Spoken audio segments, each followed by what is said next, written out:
Et je suis allée m'installer dans le dernier wagon du train. Je suis allée m'installer là parce que dans le dernier wagon, là, on dirait que c'est là qu'on fait les rencontres les plus improbables, qui se passent les moments les plus surprenants. Le bar est dans le fond aussi.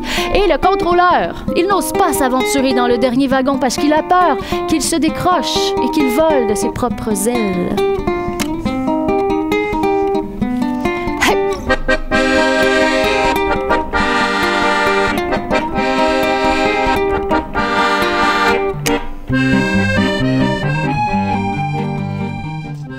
Il regardait partout, il cherchait quelque chose. Des fois, il se prenait la tête comme ça, puis il disait « C'est de ma faute, c'est de ma faute. » Ça fait que moi, je suis allée lui demander « Mais qu'est-ce qui est de votre faute, monsieur? » Il m'a dit « Mais tout ça, là? » Moi, je regardais dans le dernier wagon, puis je comprenais pas.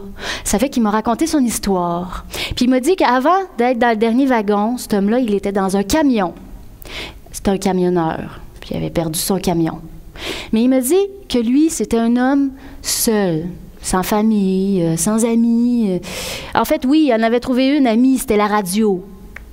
Mais la radio, elle l'écoutait jamais. Tout le temps elle qui parlait, puis des fois, elle ronflait, elle dormait. C'était plate. Ça fait qu'il a échangé cet ami-là contre un autre ami beaucoup plus fiable. L'Horizon. Il disait que quand il jasait avec l'Horizon, là, il y avait des meilleures conversations. Plus le fun, c'était plus profond, plus philosophique, tu sais. OK. Puis là, il m'a dit que l'Horizon lui a fait miroiter que s'il arrivait à le rejoindre, l'Horizon, bien, il y avait là-bas pour lui, dans la ligne du bout du chemin, il y avait là un bonheur qui l'attendait, une belle maison, une famille, des amis. Qu'est-ce que le camionneur il a fait, vous pensez? Il a essayé de le rejoindre, l'Horizon. Pas fou. Le wagon, le train, lui, il s'est arrêté en plein milieu de nulle part. Il n'y avait rien. Mais en fait, c'est du blé. Du blé. J'ai appris une couple de minutes plus tard qu'il y avait un bris. Il fallait descendre du train puis marcher jusqu'à la prochaine ville. On avait pour 1 heure de marche. Il fallait aller passer la nuit là. Le train allait venir nous chercher le lendemain matin seulement.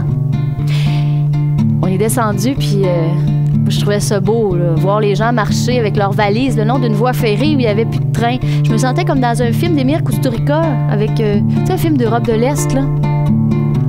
Avec de la musique comme ça.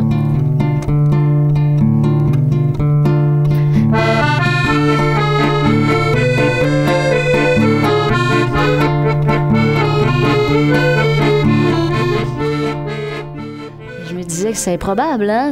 On pense pas que ça peut nous arriver, ce genre d'affaires-là. Puis ça m'a rappelé une phrase qu'un jour quelqu'un m'a dit. Tu sais, Isabelle, la vie c'est court, mais c'est large. Ah ah! Et c'est là qu'à un moment donné, j'ai entendu dans le sous-sol un air de jazz. Yeah! De la musique. Hey! Je me suis approchée de la musique tranquillement. J'ai contourné les cloisons du sous-sol comme dans un rêve. Puis au bout, au mur de briques, vous savez ce que j'ai vu? Il y avait là des rats. Des rats qui jouaient de la musique. Guitare, banjo, saxophone, contrebasse, percussion. J'avais devant moi l'orchestre du coin du sous-sol. Cool. La solitude est partie. Puis moi, ben, j'ai regardé les rats, puis je me disais que cette image-là était parfaite, elle concordait exactement avec mon état d'esprit, comme si c'était moi qui l'avais inventé. Puis là, ben, ils ont fini par me voir. Ouais. Oups. Il a vu arriver, à un moment donné, dans ses rétroviseurs, une vieille Toyota Corolla 1990 grise, pas mal rouillée, mais quand même bien entretenue. Comme ton auto. Hein, c'est vrai que ça ressemble à mon auto, ça. C'est drôle, je suis dans cette histoire-là, moi.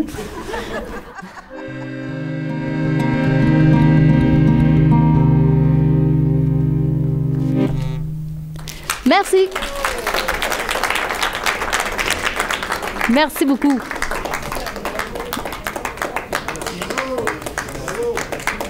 Merci beaucoup.